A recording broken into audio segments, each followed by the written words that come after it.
नमस्कार साथियों, मैं डॉक्टर रजनी गावड़िया। आज मेरी सभी छोटी जो बहनें माताएं बनने जा रही हैं या प्लान कर रही हैं, उनके लिए कुछ जानकारी शेयर करने हेतु मैंने ये वीडियो बनाया है। देखिए बहनों, आप अपनी प्रेगनेंसी को कभी भी इतना हवा मत बनाइए, क्योंकि ये एक हमारी लाइफ का जो है एकदम नॉर्मल पीरियड है और सभी माताओं और बहनों ने पीढ़ी दर पीढ़ी इस चीज़ को एक्सपीरियंस किया है। हमको इसको बिल्कुल अपना नेचुरल और नॉर्मल पीरियड मानते हुए अपनी जो दादियाँ हैं, नानियाँ हैं, उनके अनुभवों को शेयर करते हुए और आगे बढ़ना है।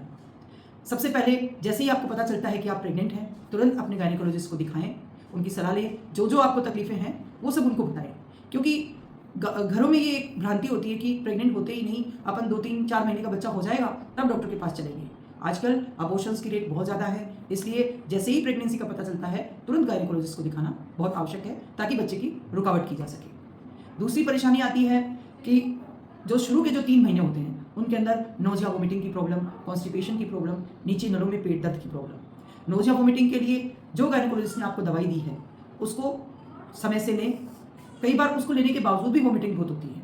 देखिए, जो वोमिटिंग हो रही है वो बच्चे की वजह से हो रही है, तो जो कारण है इसका हम उसको दूर नहीं कर सकते। हमें इसको धोखा देके चलना है। और किस तरीके से?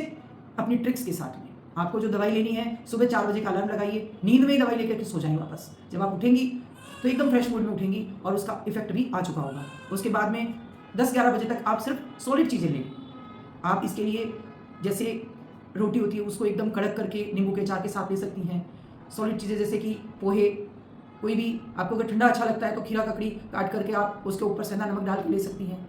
इस तरीके की चीज़ें 10-11 बजे तक लें। उसके बाद में आप जो तरल चीज़ें होती हैं जैसे दूध, दही, इनका सेवन कर सकती हैं। पानी भी आप प्लेन ना लें, उसके अंदर थोड़ा नींबू, सेंधा नमक डाल के या फिर मिश्री साथ में डाल करके ले सकती हैं।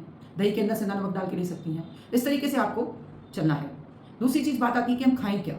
अगर आपको वोमिटिंग ज़्यादा नहीं होती है तो सुबह नाश्ते में आप 8 से 10 बादाम, 2 अखरोट, किशमिश, अंजीर, 2 अंजीर, ये एक प्रेगनेंसी के लिए बहुत सॉलिड फूड होता है जिसके अंदर सब कुछ विटामिन्स भी होते हैं, प्रोटीन्स भी होते हैं, कैल्शियम भी होता है, मैग्नीशियम भी है, सब कुछ चीज़ें कंप्लीट फूड है ये। तो आपको सुबह सुबह उठते ही ये लेना है। इसके बाद में आप दूध अच्छा लगता है तो दूध ले लें। नाश्ते के अंदर आप हमेशा नाश्ता थोड़ा थोड़ा करें और हमेशा बदल बदल करके लें। कभी आप पोहे बना के ले सकती हैं, उसके अंदर आप मूंगफली भी डाल सकती हैं, हरी सब्जियां काट के डाल सकती हैं। कभी आप अलग कोई चीज़ ट्राई करें, मूंग अंकुरित करके उनका नाश्ता बना के खा सकती हैं। तो 6-7 तरीके के मेनू आप तैयार कर लें और उसके अनुसार आप अपना नाश्ता तैयार करें। दोपहर में भोजन लेने के बाद ऊपर दही ले लें और शाम को भी आप नारियल पानी पी लें या कोई एक फ्रूट, जो मौसमी फ्रूट उस समय में चल रहा है आपके एरिया के अंदर, उस फ्रूट का सेवन करें। और रात को अच्छे से भोजन जो करना है आपको 8 बजे तक करना है। दूसरी चीज़, आप एक्सरसाइज क्या कर सकती हैं। आपको जब पेट में नीचे के हिस्से में दर्द नहीं है तो आप नॉर्मल वॉक कर सकती हैं। खाने के बाद में 10 से 15 मिनट आप वॉक अवश्य करें। इसके अलावा आप बटरफ्लाई एक्सरसाइज है, थोड़ी बहुत स्ट्रेचिंग है हाथों की, पैरों की, ये छोटी मोटी एक्सरसाइज आप कंटिन्यू रखें। और नॉर्मल जो घर में आप काम पहले से करती आ रही थी, जिनमें वेट नहीं उठाना है, ऐसे सारे काम करें। अब बात आती है अगर आपके पेट में दर्द रहता है तो आजकल सबसे जो बड़ी चीज़ है कि जैसे ही प्रेगनेंसी का पता चलता है वैसे ही ज़्यादातर 70% बेटियों के अंदर पेट में दर्द रहने की प्रॉब्लम शुरू हो जाती है। तो ये एक नॉर्मल चीज़ नहीं है, ये एक अलार्मिंग सिम्टम है, एक चेतावनी है आपको कि आपका बच्चा अबॉर्ट हो सकता है। आप इसका ध्यान रखें। ध्यान में क्या रखना है आपको? एक तो गायनेकोलॉजिस्ट को दिखा करके रुकावट की अच्छी दवाइयाँ लेनी है। इसके साथ में आपको बेड रेस्ट तो करना ही है।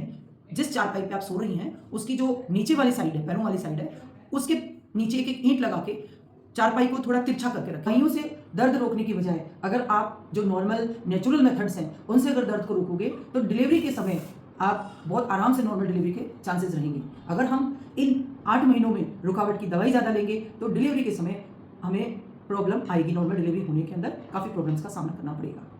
अब आते हैं कि बाद के जो 6 महीने होते हैं उनके अंदर आप नॉर्मल जितना काम करना है सब कीजिए, अच्छा खाइए पिए और अपनी जो बड़ी हैं दादी और नानी, उनका जो अनुभव है उसके साथ में आप बढ़िया, जैसा वो कहती है वो सब काम भी करिए। आपको वजन नहीं उठाना है, ज़्यादा सफ़र नहीं करना है, इन छोटी मोटी चीज़ों का ध्यान रखिए। अब शुरू होता है 9th मंथ। 9वें महीने में आपको जिन बातों का ध्यान रखना है, अब 9वें महीने में अपन को चाहिए कि अपन डिलीवरी नॉर्मल कराएं। इसके लिए सबसे पहले जो बेड रेस्ट 8 महीने तक आपका चल रहा है उसको तुरंत बंद कर दीजिए। आपका जो बेड मैंने टिल्ट करवाया था उसकी ईंटें हटा दीजिए और ब्रिस्क वॉक कीजिए।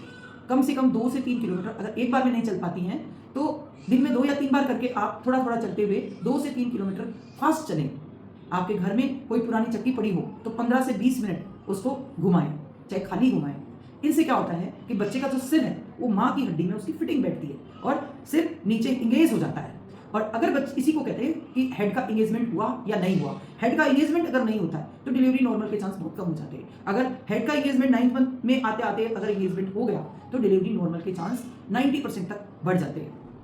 तो इसके लिए हमें ये एक्सरसाइजेज करनी है ताकि आपकी डिलीवरी ज़्यादा से ज़्यादा नॉर्मल हो सके। इसी के साथ और आगे आने वाले वीडियो में और जानकारी शेयर करेंगे। जो 3-3 महीने के जो हमारे first trimester, second trimester, third trimester हैं, 3-3 तिमाही हैं, उसके आधार पे और भी जानकारी लेकर के हम वीडियो बनाएंगे। आपकी कोई भी क्वेरीज है तो आप कमेंट बॉक्स में लिख के डालें, हम पूरा प्रयास करेंगे आपकी जो क्वेरीज है उनको सॉल्व करने की। धन्यवाद।